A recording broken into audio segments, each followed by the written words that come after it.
ناظرین، ایک طرف جماعت اسلامی جو ہے افغانی تارکین وطن کی سپورٹ کر رہی ہے، تو دوسری طرف مہنگائی کے خلاف احتجاج اور دھرنا دے رہی ہے۔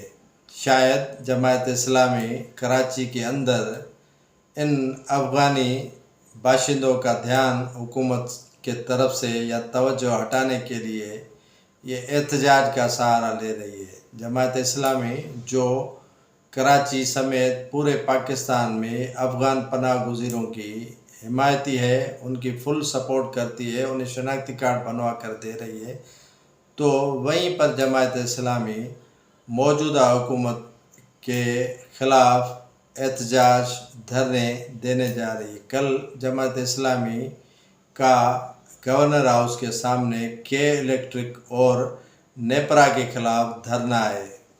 یہ جماعت اسلامی یہاں کے امیر کا یہی کہنا ہے کہ جماعت اسلامی نیپرا اور کے الیکٹرک کی گٹھ جوڑ کے خلاف احتجاج کرنے جا رہی ہے، دھرنا دینے جا رہی ہے۔